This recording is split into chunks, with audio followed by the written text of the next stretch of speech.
Everyone, আসসালামু আলাইকুম। Welcome back to my channel. আজকে আমি আপনাদের সঙ্গে শেয়ার করব খুবই সহজ পদ্ধতিতে টমেটো সস রেসিপি। একটা মিক্সিং বলে নিয়ে নিচ্ছি 10টার মতো টমেটো। এখন পানি দিয়ে ভালোভাবে টমেটোগুলো ধুয়ে নিচ্ছি।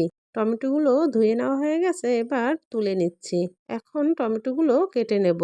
টমেটোগুলো 4 ফালি করে কেটে নিচ্ছি। টমেটো সস বানানোর জন্য এরকম লাল লাল টমেটোগুলো নিতে হবে, এরপরে টমেটো সসের কালারটা ভালো আসবে। কাটা টমেটোগুলো একটা কড়াইয়ে নিয়ে নিচ্ছি। এখন একটা পেঁয়াজ কেটে নিয়ে টমেটোর মধ্যে দিয়ে দিচ্ছি। এবার কেটে নিচ্ছি এক টুকরো আদা।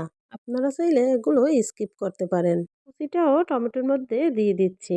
দিয়ে দিচ্ছি খোসা ছাড়িয়ে রাখা কয়েক কোয়া রসুন। আর ঝালের জন্য দিয়ে দিচ্ছি 3টা শুকনো মরিচ। দিয়ে দেবো 1 কাপ পরিমাণ পানি। এখন ঢাকনা দিয়ে ঢেকে টমেটোটা সেদ্ধ করে নিতে হবে।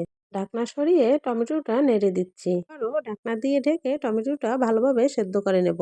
টমেটোগুলো খুব ভালোভাবে সেদ্ধ হয়ে গেছে, চুলা থেকে নামিয়ে নিচ্ছি। একটা বাটিতে তেঁতুল নিয়ে নিচ্ছি। এখন পানি দিয়ে ভিজিয়ে রাখবো। টমেটোটা ঠান্ডা হয়ে গিয়েছে, টমেটোর খোসাটা ফেলে দিচ্ছি। এখন একটা মিক্সিং জারে নিয়ে নিচ্ছি।